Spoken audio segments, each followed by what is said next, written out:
ይህ ድምጽ በየቀኑ በቢሊዮን በሚቆጠሩ ቤቶች ውስጥ ይሰማል። ልጆችም በዚህ ኮኮሚለን በሚባል አስደሳችና አስተማሪ በሚመስል ቻናል ላይ አይናቸውን አፍጥጠው መዋል ከጀመሩ ሰነባብተዋል። ወላጆችም እነዚህ ነገሮች ልጆችን ለማስተማርና ለመዝናናት የተሰሩ እየመሰላቸው ልጆቻቸውን ታብሌትና ስልክ እየሰጡ ለህፃናት አእምሮ ተብሎ በተሰራ ዲጂታል ኮካይን ወይንም ዲጂታል አደንዛዥ እጽ ሱሰኛ እያደረጉ ነው።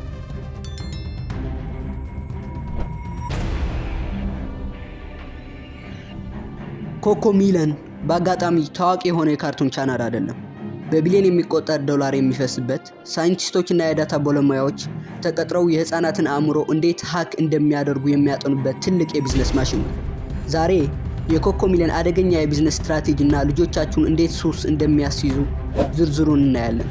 ከእናንተ የሚጠበቀው ሰብስክራይብ እና ላይክ በማድረግ ለሚቀጥሉት ደቂቃዎች አብራችሁ መቆየት ነው።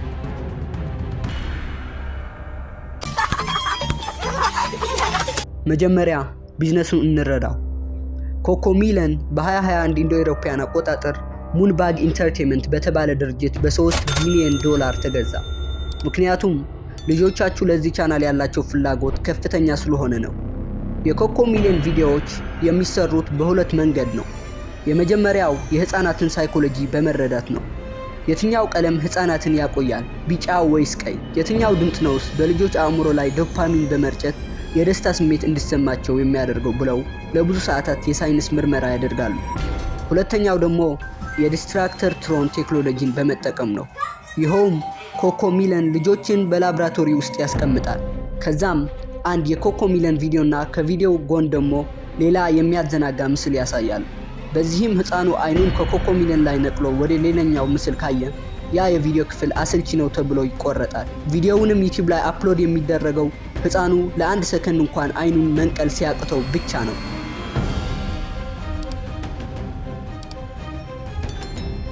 አሁን ደግሞ ለምን ይህ አኒሜሽን ወይንም ካርቱን ልጆቻችሁን ሱስ እንደሚያስይዝ ልንገራችሁ። ባለሙያዎች ሃይፐር ስቲሙሌሽን ይሉታል። ይኸውም እነዚህ ህጎችን ያካትታል። አንደኛ፣ የ2 ሰከንድ ህግ።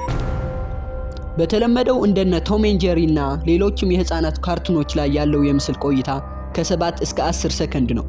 በኮኮሚለን ግን በየ1.5 ወይንም 2 ሰከንዱ ምስሉ ይቀየራል። ይህም የህፃኑን አእምሮ እንዲያርፍ አይፈቅድለትም። ሁለተኛ፣ ሳቹሬሽን ወይንም ከፍተኛ ቀለም። የሚጠቀሟቸው ቀለሞች ከመጠን በላይ በጣም ደማቅ ናቸው። ይህም የልጆች አእምሮ በንቃት ወይንም አለርት ሙድ ላይ እንዲቆይ ያደርገዋል። ሶስተኛ፣ የድምጽ ድግግሞሽ። ዘፈኖቹ በጣም ቀላልና ተደጋጋሚ ናቸው። ለምሳሌ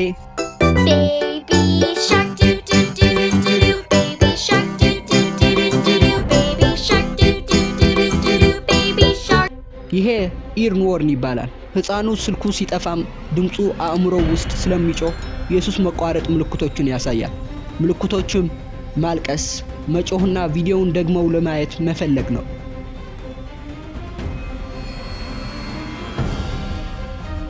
ቢዝነሱ አተረፈ፣ ባለቤቶቹም ሚሊዮነር ሆኑ።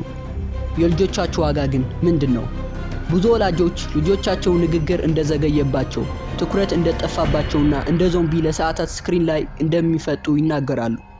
ኮኮሚለን ላይ በየ2 ሰከንዱ አዲስ ነገር የሚያይ ህፃን ወደ እውነታው ዓለም ሲመለስ ሁሉም ነገር አዝጋሚ ይሆንበታል።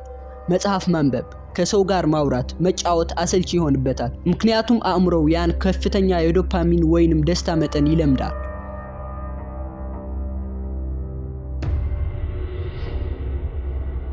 ልጆቻችሁን ካርቱን አታሳዩ እያልኳችሁ አይደለም፣ ግን እንደ ወላጅ ብልህ መሆን አለባችሁ።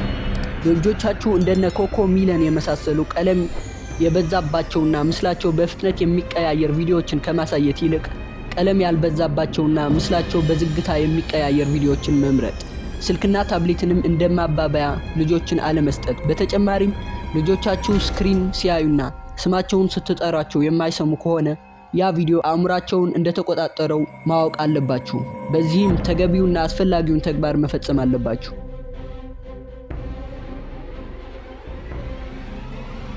ስለተመለከታችሁት አመሰግናለሁ። ይህንን ቪዲዮ አስተማሪና ጠቃሚ ሆኖ ካገኛችሁት ሰብስክራይብ እና ላይክ ማድረግ እንዳትረሱ።